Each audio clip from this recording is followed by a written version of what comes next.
It came from the fog. Written by Echoes in the Dark, May 27, 2025.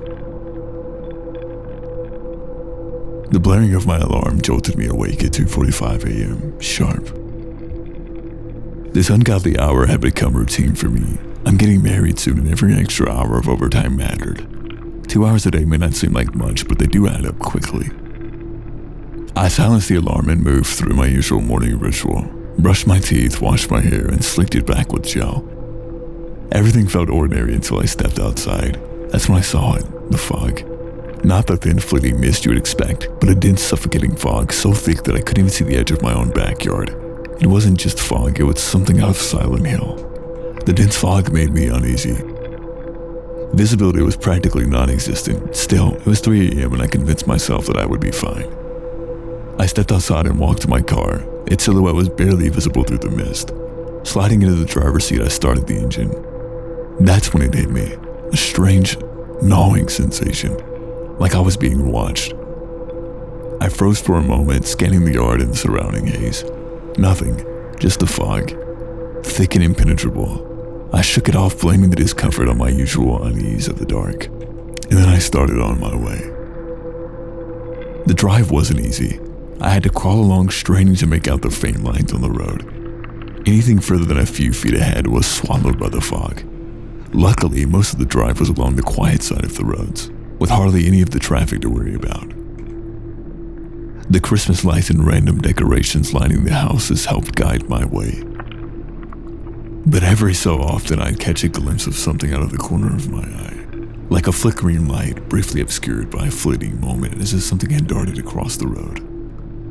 Maybe a stray deer, I thought. They weren't common enough around here, but something about the way it moved didn't sit right with me. I gripped my steering wheel tighter and kept going, trying to push the thought aside. The static on the radio grew louder, suffocating the faint melody that had been my only solace. I fiddled with the dial, but nothing helped. The music faded completely, leaving only the cackling hiss. The fog seemed heavier now, pressing down on me like a weight.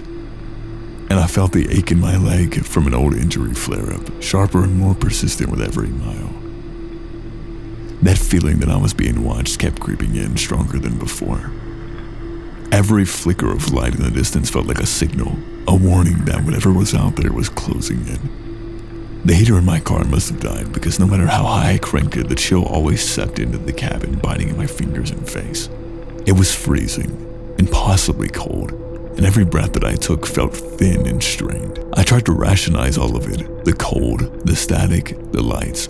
I told myself it was just my mind playing tricks on me, that I was letting the fog and the darkness get to me. But deep down, I couldn't shake that feeling that it wasn't just paranoia. The fog seemed alive, mocking me, and every flicker of movement out there just felt like a laughter, silent and cruel. The static, the cold, the weight of the fog, it all felt like a message. It was coming for me and there was no place that I could run. Finally, as panic and claustrophobia began to take hold, I drove into a clear pocket of air where the fog had suddenly disappeared. Living in an area covered with hills, I've seen these pockets before, but never had they felt so welcoming. When I stopped the car just before I went to open my door, something slammed onto the roof of my car with a heavy jarring thud. My breath caught in my throat as the noise echoed through the stillness. For a moment I froze, gripping the steering wheel with my heart pounding. A tree branch. I whispered to myself, but I knew there was no trees close enough to the road to hit the car. The difference in the air was startling. The pocket felt fresh and clean, free from the suffocating weight I had been enduring. And it wasn't as cold here, and for the first time in what felt like forever, I didn't feel trapped. Even the static on the radio had cleared and my music softly drifted from the speakers. I opened the door and stumbled out, dropping to my knees as I gasped for the air. The oppressive weight of the fog momentarily lifted. When I finally stood, I took a moment to look around and I knew exactly where I was. I'd driven this route almost every day for years.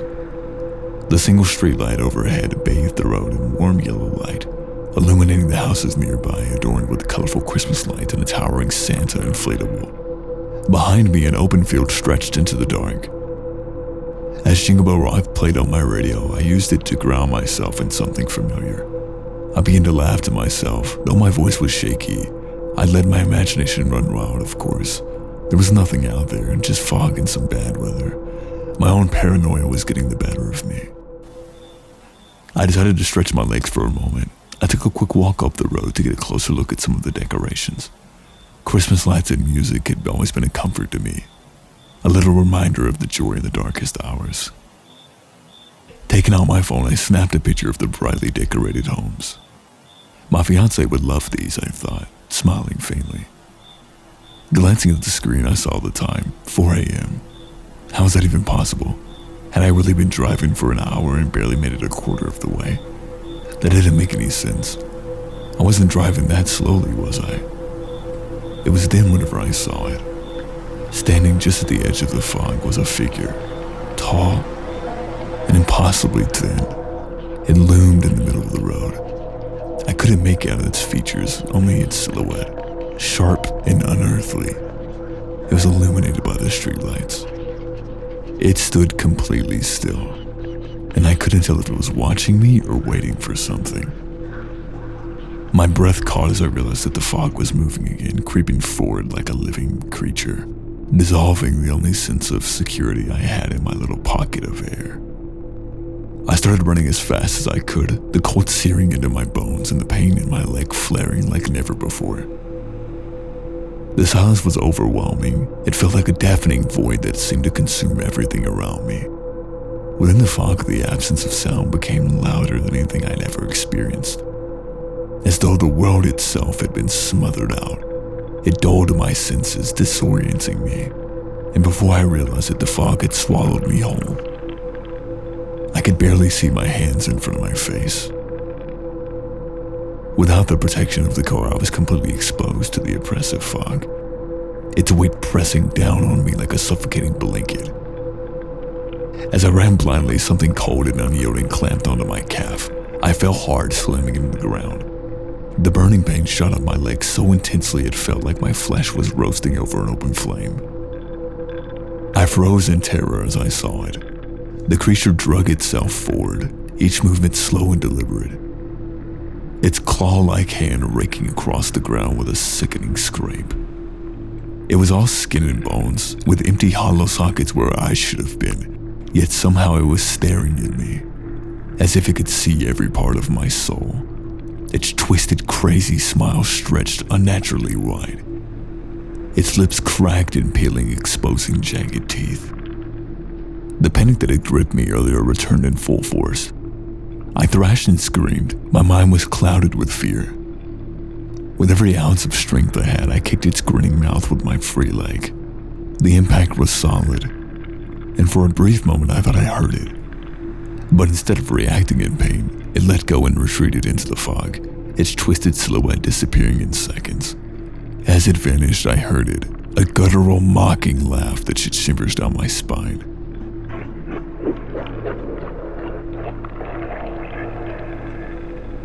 It wasn't retreating because it was hurt, it was amused.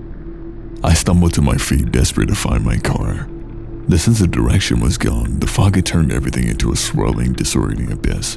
The pain in my leg had changed, spreading into a numbing cold that only made it harder to run. Each step sent sharp, agonizing jolts through my spine, and the air felt impossibly thick. Every breath was a struggle.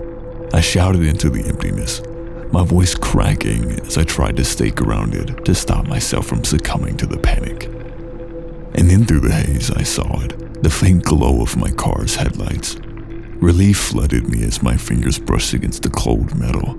I yanked the car door open and climbed in, slamming it shut and locking it, as if that would somehow keep the monster away. My hands trembled as I rolled up my pant leg to look at the wound. What I saw wasn't a burn like I thought it was. It was frostbite, unnatural and blue. The edges were sharp and wrong, like something carved the cold in itself. Swallowing my rising panic, I gripped the wheel with my trembling hands and started the car. I knew where I was now, and there was a straightaway up ahead.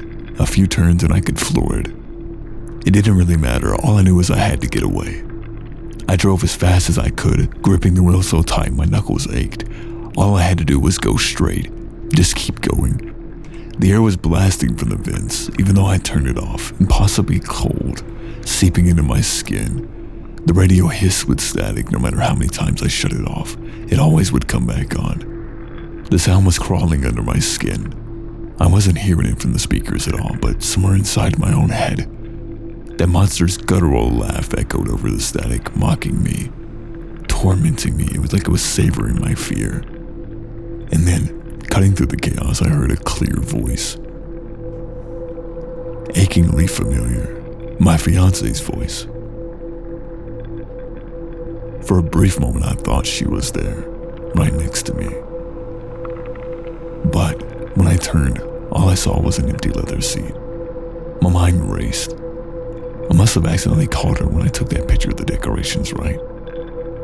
I fumbled for my phone, but the screen still read 4 a.m. Impossibly frozen.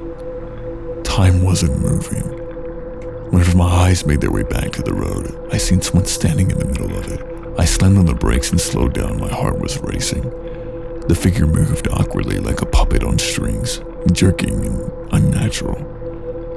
I squinted to try to make sense of what I was seeing, but as I got closer, the proportions came into focus and my stomach twisted. Its limbs were all wrong, as if someone who had never seen a human tried to piece one together from vague descriptions. A cheap and uncanny imitation. The moment I realized that it wasn't human, its head snapped towards me, those hollow, lifeless eyes staring straight into mine. My chest tightened as I watched it dissipate into the fog, vanishing like it had never existed. I barely had time to process whenever I heard my fiance's laugh. My heart leapt, but it was twisted and distorted, morphing into that same guttural mocking laugh from the monster. She had never been here. I had never called her. It was toying with me. Panic surged through my whole body. I slammed on the accelerator and the engine roared in protest. My old car was struggling to keep up. The road seemed to narrow, the fog closing in like walls, suffocating and unrelenting. My eyes darted around, frantically looking for a sign of escape. I glanced in the rearview mirror and froze.